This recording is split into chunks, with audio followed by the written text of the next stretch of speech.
Hace un par de semanas publiqué en mi columna de MIT Sloan Management Review México un artículo que titulé Reducir horas e encarecer empleo. En ese espacio planteaba una realidad matemática que a veces se pierde entre el entusiasmo político y sindical. Si pagas el mismo sueldo por menos horas, el costo por hora sube automáticamente, es decir, se encarece el empleo.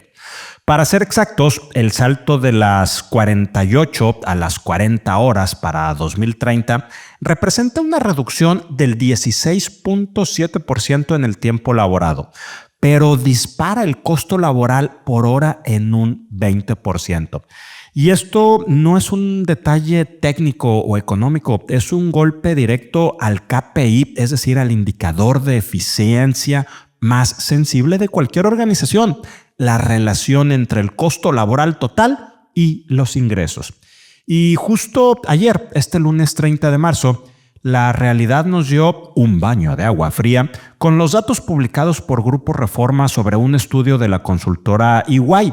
La nota es bastante crítica. Al 72% de las empresas en México todavía les falta un plan para enfrentar esta reducción de la jornada laboral. Estamos ante lo que el estudio llama una parálisis táctica.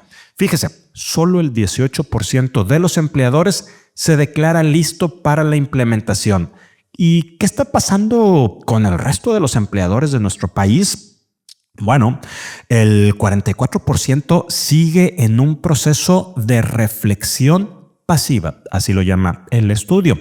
Es decir, saben que viene el cambio, pero no saben cómo mover sus piezas sin que el tablero financiero se les desmorone.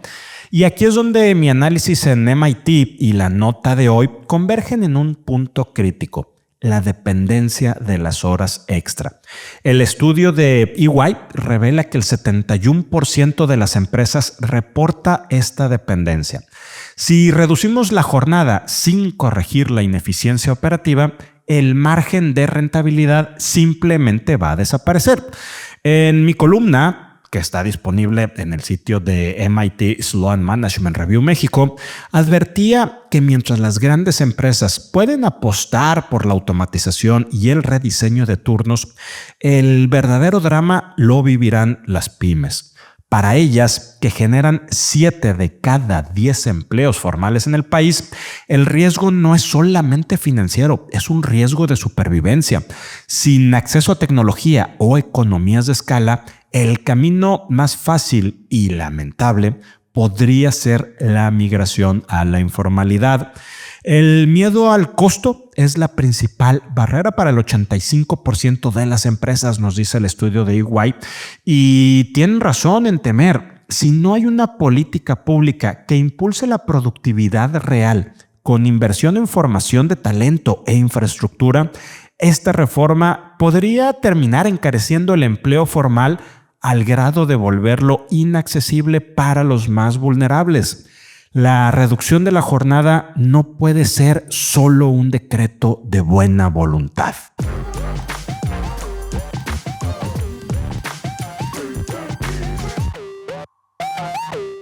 Think Talent presenta People Trends the Human Leader con Rogelio Segovia.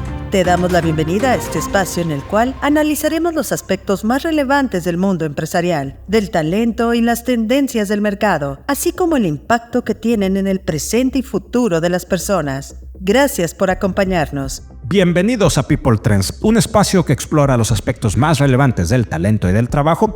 Hoy es martes 31 de marzo, estamos en Semana Santa. Este es nuestro episodio número 121. Ya sea que usted esté de vacaciones y probablemente nos esté escuchando, o que esté laborando y quizás se vaya a tomar jueves y viernes y también nos esté escuchando, que pase unos buenos días de descanso, si así va a ser. Y si no, pues bueno, es una semana relativamente corta y con un poco menos de actividad, pero lo cierto es que información traemos muchísima, así que yo soy Rogelio Segovia, gracias por estar aquí y vámonos directo con estos temas.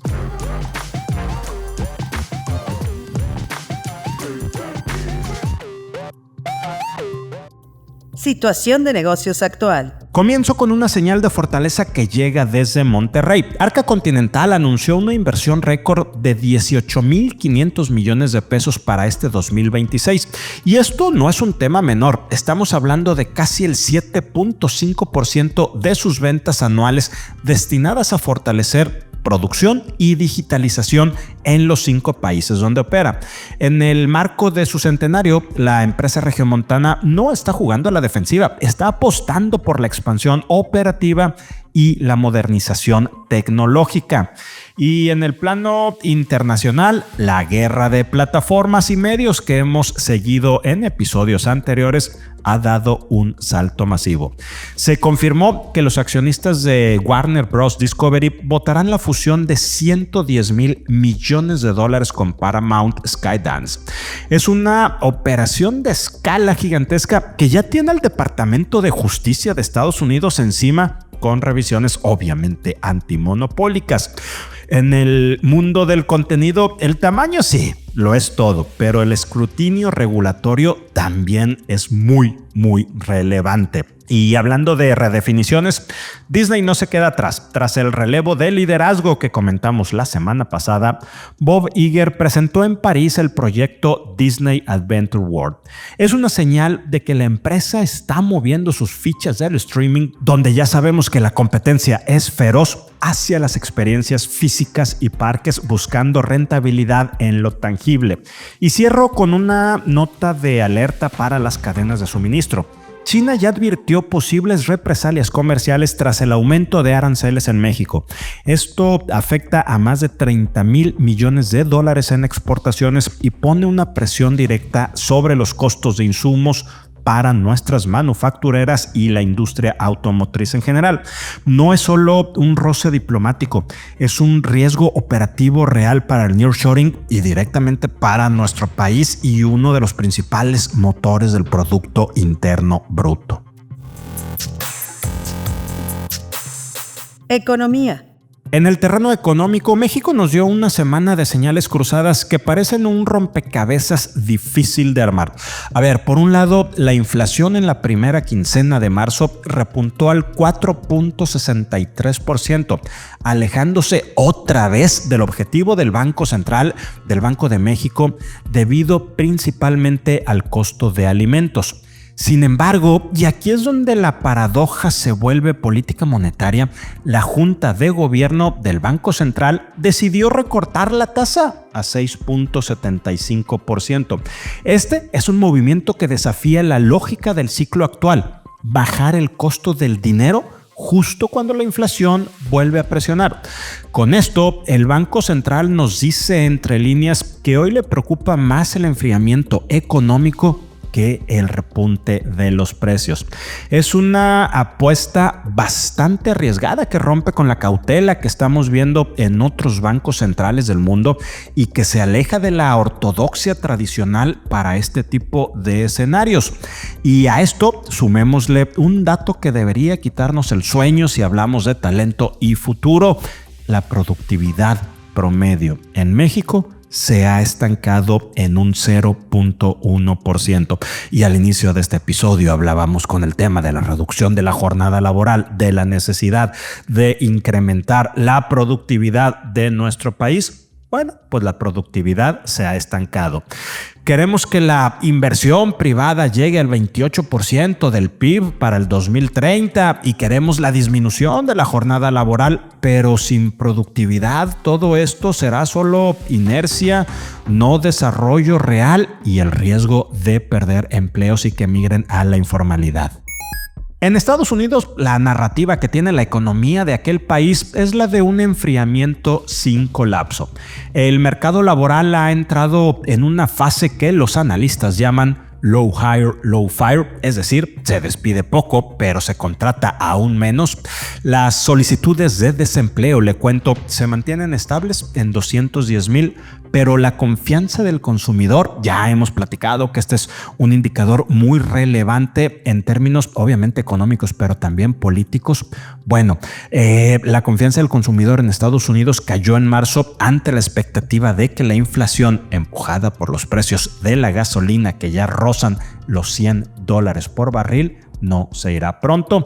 Y como telón de fondo global, Standard & Poor's Global lanzó una advertencia que no podemos ignorar: el riesgo de una estanflación, es decir, bajo crecimiento con alta inflación, ha crecido debido a la inestabilidad en Medio Oriente por la guerra de Israel, Estados Unidos e Irán. Talento. El día de hoy, Ginny Dorado nos habla de un tema particularmente interesante: la soledad del CEO o la soledad del director general. Es decir, cuando uno llega a esa máxima posición directiva, ¿se queda solo? Escuchamos a Ginny. ¿Qué tal? Un gusto coincidir de nuevo en este espacio para hablar desde la experiencia en liderazgo, talento y cultura, haciendo como siempre cable a tierra con el negocio. Esta semana me pasó algo que me llamó muchísimo la atención. En 3 espacios distintos, con 3 clientes diferentes, terminé escuchando exactamente lo mismo. Ginny, lo que más me está costando en mi rol es la soledad. Y cuando lo escuchas una vez dices, bueno, quizá fue circunstancial, pero cuando lo escuchas más de una vez, dices, esto ya es un patrón, vale la pena detenerse y reflexionar. Porque hay algo que no siempre se dice de liderazgo. Sí, crece la responsabilidad, crece el impacto, crece el tamaño de las decisiones, pero también crece la soledad. Y esto no es menor. Hay estudios como Forbes y Harvard Business Review que dicen que entre el 60 y 75% de los líderes se sienten solos en su rol. Y no es porque no tengan gente alrededor, es porque no tienen con quién hablar realmente sin filtro, sin agenda. Y aquí entra algo bien interesante. Cuando subes de nivel, cambia completamente el juego.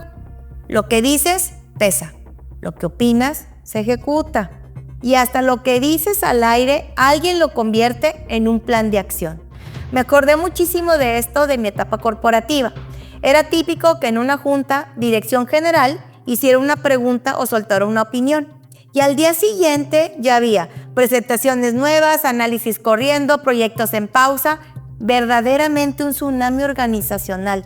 Y muchas veces no era una instrucción, era simplemente que o no se explicó bien, o el líder estaba pensando en voz alta y nadie hizo preguntas, pero en ese nivel pues ya no se puede pensar en voz alta sin impacto. Entonces, ¿qué pasa? Primero, muchos líderes empiezan a guardarse más, se vuelven más medidos, más reservados, pero aquí está la trampa. Mientras más te reservas, más te aíslas, más te alejas. Y mientras más te aíslas, peor decides. Y cuando esta soledad no se gestiona bien, pues empieza a notarse en la organización. Decisiones más cerradas, más rigidez, mucho retrabajo porque la gente interpreta en lugar de entenderte. Y empiezan esas conversaciones de pasillo de a quién sí le haces caso y a quién no. Y eso finalmente termina pegando en lo más importante, eficiencia y cultura. Esta semana, justo en una sesión con dirección general, el cual este director era bastante joven, decía, de verdad sí me siento solo, no tengo con quién rebotar ideas, no pensé que llegar a esta organización y a esta posición esto me pasaría. Y al momento que me pregunta, pues le contesto, sí, es parte del rol, entre más arriba, más solo estás. Pero no tienes que vivirlo así, porque la soledad es algo inherente al puesto. El problema es que no sepas cómo gestionarla. Y me dice, ¿qué me recomiendas? Te recomiendo lo siguiente. Primero, ten un mentor, alguien con quien puedas hablar sin cuidar cada palabra. Tener un coach, alguien que te ayude a procesar la presión, ordenar la cabeza y que te ayude a transitar esta nueva responsabilidad, con quien puedas también rebotar miedos, pensares, reflexiones.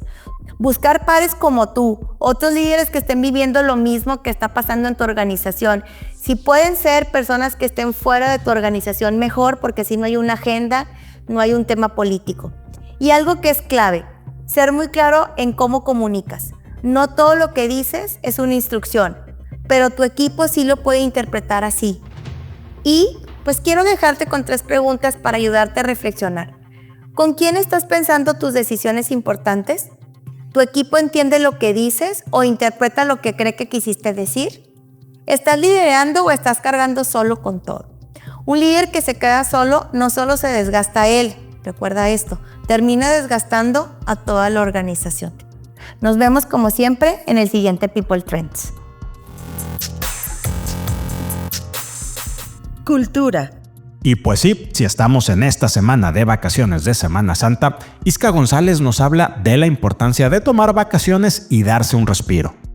Las anheladas vacaciones, amigos, estos días que mucha gente ya tiene planeados con anticipación y que otros esperan de verdad ya llegando al límite de lo que pueden dar en sus trabajos. Salir de la oficina por lo que están viviendo ahí. Hay muchísima gente en México, por supuesto a nivel internacional, pero hablemos en este momento de México. Gente que está en la oficina cansada, agotada, que están viviendo un burnout o que están viviendo acoso laboral y que necesitan ya una pausa. Que por cierto no necesariamente es lo que va a resolver su situación, pero mucha gente busca este respiro y este espacio durante las vacaciones. ¿Por qué les menciono esto? Porque como ya saben, yo soy fan de La Oficina, el show que es la franquicia británica que ahora tiene ya su versión mexicana gracias a Amazon Prime y que una vez más los invito a ver si ustedes son sobre todo de recursos humanos y dan soporte a líderes de empresas familiares, nacionales o transnacionales. El show refleja una sátira, pero créanme amigos que es prácticamente lo contrario a lo que busca el show. O sea, el show es un mockumentary, es un documental que se supone es falso, pero cuando lo ves, parece un documental de lo que sucede en muchas oficinas. Y tomo este comentario porque en Instagram es un lugar donde también creo contenido y he compartido mucho, pues, mi gusto por La Oficina y por qué realmente para mí es un show que refleja la realidad. Y hay gente que me ha escrito y me dice, no es cierto, eso es nepotismo, eso no es un corporativo, así no son las empresas. Y entre las mismas personas ya se empiezan a comentar para esas personas que dicen que no es real, de verdad que no has trabajado o dinos dónde has trabajado que nada de esto sucede. ¿Por qué les menciono todo esto? Porque el show se basa en mostrar a un gerente general de una oficina, de un negocio familiar que ha crecido. Esta oficina está en Aguascalientes y el jefe es irreverente. Ahí entra la comedia y el gran trabajo de Fernando Bonilla, que es quien interpreta al gerente, a Jerónimo. Pero la realidad y la razón por la que mucha gente se ríe o llora es porque lo que hace Jerónimo es solamente una minúscula parte de lo que en verdad muchos gerentes en México hacen. Eso, amigos, es acoso laboral. Y hay gente, cuando les recordamos las estadísticas, de hecho lo acabo de hacer también, a ver, hay personas que han abandonado su empleo porque han sufrido agresiones físicas, psicológicas o verbales. En La Oficina, en este show, vemos cómo Jerónimo agrede, pero abiertamente, a la persona que está a cargo de recursos humanos. Y en cualquier momento con cualquier colega le puede pasar un mal comentario, una burla, un golpe, según él justificando que es una broma. En 2025 se registraron 546 denuncias por abuso laboral, por acoso laboral, perdón, y 55 por acoso sexual ante la Inspección General del Trabajo en México. Imagínense. Hay un reporte de que más de 180,000 personas abandonaron su trabajo debido a agresiones y acoso laboral. Y hemos sabido de casos muy graves donde una broma se sale de control. Entonces, la reflexión el día de hoy, amigos, es de verdad, todos los que tenemos el poder en algún momento de cambiar o hacer algo diferente dentro de una oficina, ¿qué estamos haciendo? ¿O cómo se puede hacer? Es una reflexión importante, amigos, pero los invito a que lo piensen. Eso sí, descansen. Tomen un tiempo para descansar y relajarse. Que no se nos escape. Escuchemos ahora a David Mederes, integrante del comité organizador del Foro ERIAC 2026, quien nos habla acerca de Marisa Lazo, fundadora de Pastelerías Marisa, consejera, tiburona en Shark Tank y una de las speakers destacadas de este foro que ya está próximo a suceder. Te saluda David Mederes, integrante del comité organizador del Foro ERIAC. Quiero preguntarte algo. ¿Es posible construir empresas exitosas sin perder humanidad en el proceso? En el Foro ERIAC 2026 escucharemos a Marisa Lazo, fundadora de Pastelerías Marisa y una de las empresarias más inspiradoras de México. En su conferencia Las Delicias de Emprender, Marisa compartirá su historia, pero también algo más profundo. Cómo construir cultura, comunidad y liderazgo desde el propósito. Una conversación sobre liderazgo, hábitos, decisiones y crecimiento personal que impacta directamente la forma en que lideramos nuestras organizaciones. Porque las empresas también se construyen desde adentro. Te esperamos este 21 y 22 de mayo en Cintermex, Monterrey, Nuevo León. Y bueno, ya que estamos hablando de ERIAC, aprovecho para comentarle que esta Asociación de Capital Humana llevó a cabo la semana pasada su Asamblea General Ordinaria de Elecciones, celebrada en formato virtual. En este proceso se renovaron posiciones fundamentales para el Consejo Directivo y quienes resultaron electos por los asociados fueron primero Edith González, directora de Talento, Cultura y Marca en Banco Base para la vicepresidencia ejecutiva. Después Antonieta Treviño, socia fundadora y CEO de Hunters of Talent para la comisaría. Y finalmente Rubén Contreras, gerente de organización y compensaciones en Green Paper, quien asumirá el rol de tesorero. Enhorabuena a los tres, les deseamos mucho éxito en esta próxima función, impulsando el ecosistema de talento en la región. Y así cerramos el episodio 121 de People Trends. Gracias por acompañarnos este martes 31 de marzo. Si usted va a tomar vacaciones, disfrute, descanse y cuídese mucho. También recuerde seguirnos en Spotify, Apple Podcast, Amazon Music o en su plataforma favorita y por supuesto de activar la campana para recibir notificaciones de los nuevos episodios. Soy Rogelio Segovia, me encuentra en X como @Rogelio Segovia y en mis columnas de MIT Sloan Management Review México de manera semanal y del periódico El Norte de Grupo Reforma de manera quincenal. Disfrute estos días de poca actividad laboral, ya sea que salga o se quede aquí en la ciudad, en su ciudad, y nos escuchamos la siguiente semana.